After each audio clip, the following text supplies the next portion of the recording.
झारखंड ही नहीं पूरे देश में जमशेदपुर की बेटी स्वाति शर्मा, जी हाँ, स्वाति शर्मा ने 17वां रैंक लाया है। और चलिए उनसे हम रूबरू होते हैं और जानते हैं कि क्या तैयारियां, क्या पढ़ाई, आखिर क्या फैमिली की तरफ से कैसा गाइडलाइंस रहा, इसको लेकर उनसे बातचीत करते हैं। स्वाति जी, सबसे पहले 99 में तो आपका स्वागत है। Thank you. और बधाई आपको IAS में 17वां रैंक लाने के लिए। Thank you. और जानना चाहेंगे कहाँ कैसा पढ़ाई रहा शुरू से लेके लास्ट तक, और फैमिली को लेके कैसा आपके तरफ से प्रतिक्रिया था फैमिली के द्वारा? स्टार्टिंग में मेरी फर्स्ट से लेके क्लास 10th तक आर्मी पब्लिक स्कूल से हुई है। 10th मेरी आर्मी पब्लिक स्कूल कोलकाता से हुई है। 12th मेरी टैगोर एकेडमी साक्षी से हुई है। ग्रेजुएशन मैंने जमशेदपुर विमेंस कॉलेज से 2019 में किया है। उसके बाद 2020 के दिसंबर में मैंने अपनी प्रेपरेशन स्टार्ट की थी। उसके बाद मैंने 3 अटैम्प्ट दिए थे, ये मेरा तीसरा अटैम्प्ट था। पहले 2 अटैम्प्ट में मुझे सफलता नहीं मिली थी, प्रीलिम्स स्टेज में ही मेरा सिलेक्शन नहीं हुआ था।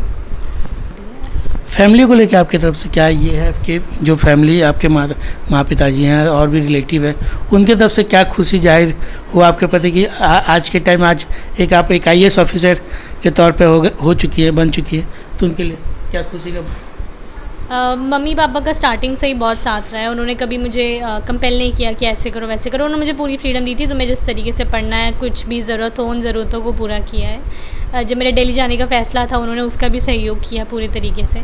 बाकी घर पे रहकर भी मुझे पढ़ाई करने में कभी कोई प्रॉब्लम नहीं हुई, क्योंकि मुझे सेपरेट कमरा दे दिया गया था कि तुम्हें जब तक पढ़ना है पढ़ो। मुझे कभी भी घर के कामों में मेरी मम्मी ने उतना इन्वॉल्व नहीं किया, मेरे इंटरेस्ट के हिसाब से किया। बाकी माँ बाप का सहयोग तो हर बच्चे की सफलता में बहुत बड़ा हाथ होता ही है। तैयारी को लेकर कुछ बताइए, कैसा तैयारी रहता था? क्योंकि जहाँ तक आपके बताया, कोविड में आपने 2 साल रह के यहाँ, उसके बाद फिर आपने दिल्ली जाके फिर प्रिपरेशन, मतलब UPSC को लेके क्या क्या कठिनाई प्रिपरेशन में आई हैं वो चीज़? UPSC के प्रिपरेशन में सबसे पहले सिलेबस बहुत बड़ा है, तो हम उसे समझने में काफ़ी टाइम लग जाता है। उसी तरीके की परेशानी मुझे भी हुई थी। स्टार्टिंग में सिलेबस को समझने में बहुत टाइम लग गया था। न्यूज़पेपर्स पढ़ने पड़ते हैं, जिसकी वजह से करंट अफेयर्स को समझने में, उनको लिंक करने में प्रॉब्लम आती है। बुक्स बहुत ज़्यादा हैं, तो उनमें से क्या इंपॉर्टेंट है क्या नहीं इंपॉर्टेंट है वो निकालना बहुत इंपॉर्टेंट है। तो ये सारी परेशानियाँ आती हैं, बट अगर आप ठीक से अपनी चीज़ों को स्ट्रैटेजाइज़ करके प्लान करेंगे, अपने प्लान्स और टारगेट्स को अचीव करेंगे, तो जर्नी थोड़ी आसान हो जाती है। जहाँ तक हम देखते हैं, अगर आपको किसी ज़िले में अगर पोस्टिंग दिया जाता है, तो उस ज़िले के लिए आपको क्या, आपका कार्य क्या रहेगा, वहाँ के लोगों के लिए कैसा आपका वर्क रहेगा, मतलब जनता के बीच में आप क्या कार्य करेंगी, वहाँ के लोगों को लेकर आप कैसा सपोर्टेबल करेंगी? क्योंकि जिस ज़िले में समस्या तो हर ज़िले में बहुत सी रहती है, उस समस्याओं को आप कैसे दूर करेंगे? सबसे पहले ज़रूरत है कि उस ज़िले की स्पेसिफिक प्रॉब्लम्स क्या हैं वो समझा जाए। जनरल प्रॉब्लम सब जगह होती हैं। शिक्षा अच्छी नहीं चल रही है, मेडिकल प्रॉब्लम है, लोगों के पास घर मकान सही नहीं है, खाने के लिए महंगाई बढ़ती जा रही है।